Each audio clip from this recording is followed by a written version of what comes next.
Hello, I'm Rating Evie, and I am here to talk about Sins of the Night by Sherrilyn Kenyon. Finally moving along. In the realm of the Dark Hunters, there is a code of honor that even immortal bad boys must follow. Harm no human, drink no blood, never fall in love. But every now and then, a Dark Hunter thinks himself above the code. That's when I'm summoned. Who am I? I am the one thing that... I am the one thing, the fearless fear. Step over the line and it's my wrath you will face. Nothing can touch me, nothing can sway me. I am relentless and unfeeling. Or so I thought until I met a female Dark Hunter who goes by the name of Danger. It's not just her name, it's how she lives her life. She doesn't trust me at all, and who could blame her? She alone knows that I'm here to be the judge, jury, and most likely executioner of her friends. Yet she is my key to saving some of them. Without her, they will all die. Dun dun dun. They will all die. Dun dun dun. Dangerous? Saint Richard is a deadly distraction. Something about her is reawakening a heart I thought was long dead, but in a race against evil, the only hope mankind has is that I do my duty. And how can I do my duty when it means that I will have to sacrifice the only woman I've ever loved? Dun dun dun. Sins of the Night. So let's begin. Poor Ias, Sherrilyn put in the beginning of the Dark Hunter section. Wait, what? Oh, put in a beginning of the Dark Hunter section. He was the first one Ash tried to set free, but apparently his wife didn't actually love him, so he died. Yeah, she put it at the end of the book for some odd reason. Because that's useful. It just says the beginning. It's like, why don't you put that at the beginning? Yeah, well. So he was like the third or fourth Dark Hunter, one of the first ones. So I like how Asheron is watching Johnny Bravo, because that's what an ancient being should be watching. Johnny Bravo, out of all the cartoons. Stryker is turning people against Asheron and has Kyros, one of the first Dark Hunters, another one, suggesting Ash killed Nick and his mother because Nick disappeared after her death. That bastard. You don't touch Nick. You don't even think about him. Leave him alone. Leave him out of this. Danger was talking about her husband from when she was alive, and how she felt so stupid for trusting him and that it'll never happen again. Seeing as this is a Sherrilyn Kenyon book, I know better. Haha.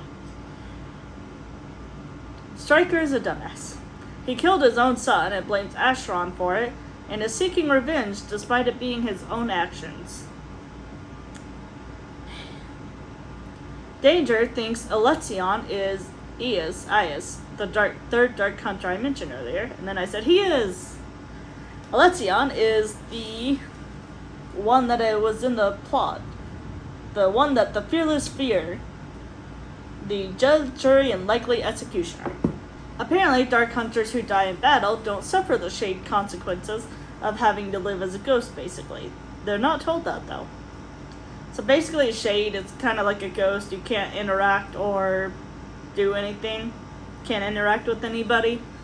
And you can never eat, sleep, or anything like that. So it's basically a ghost. But I guess like kind of I don't think it was painful experience. It's just emotionally painful. Asheron turned Ias's wife into stone, lol. She stands outside of Alexion's room. Ha ha ha. Good riddance. Semi has a living sister, Zarina?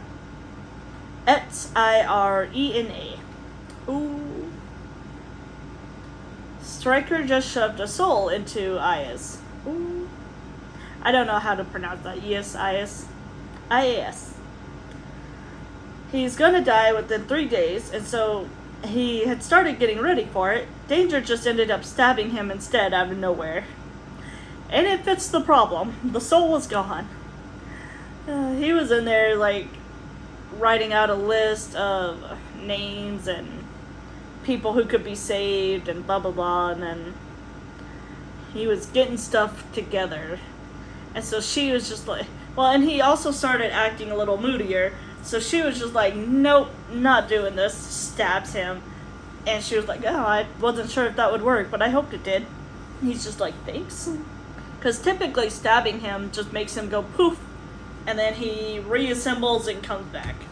Because he's not a human, and he's not a shade. He was supposed to be a shade, but Ash brought him back, but he hadn't perfected it yet.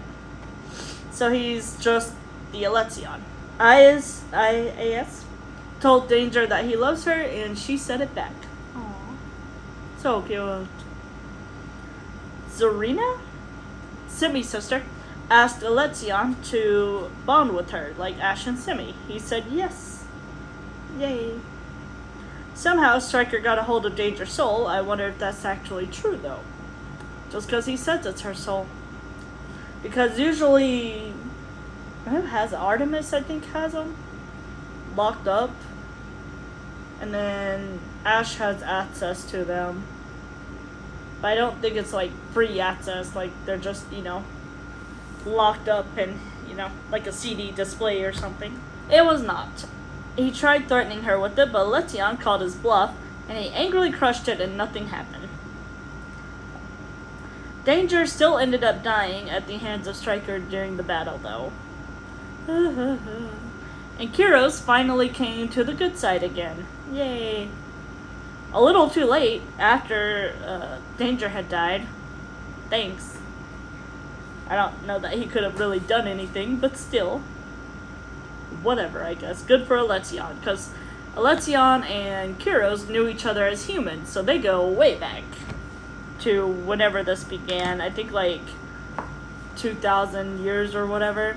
So it starts 7382 BCE in Greece. So, nah, few thousand years. So they go way, way, way back. So Alexion did not want to kill him. So it's good that he came back he switched over to the good side. And did not believe Stryker in the end.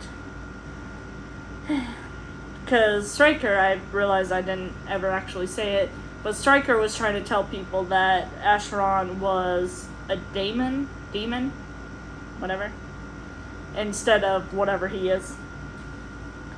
And nobody knows what he really is, or at least the Dark Hunters don't. So it some of them started believing it. And once that happens, they gotta die. So, Kyros was saved, yay. Acheron brought her back like he did with Alexion, but he learned how to perfect it around 300 years after Alexion. But I don't really remember what that meant. But I guess she won't suffer as much as he does, but still won't have taste buds. Finally, a Sherrilyn Kenyon novel where the main characters won't have kids at some point. I'm sure they'll find a way, but as of now, they cannot have kids. And that was it. It was only 22 notes. It didn't feel like 22. Oh well. But that was my thoughts of Sins of the Night.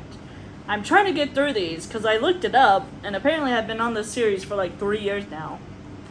I'm like, I don't read physical copies that fast anymore.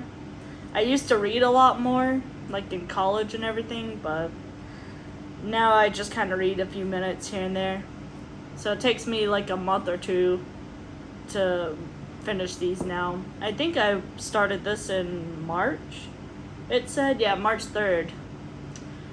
So I finished it a month, right on cue. And now I am on Unleash the Night. And I won't read the plot on that yet, but as you can see, I'm not far in. I'm only 16, 17 pages in. And it's like 300 pages. It's not even that long, but I know it's going to take me a while either way. Well, this one was good. So let me know what you thought of Sins of the Night. And if you like Danger and Alexion. And if you know how to pronounce his original name, let me know. Bye.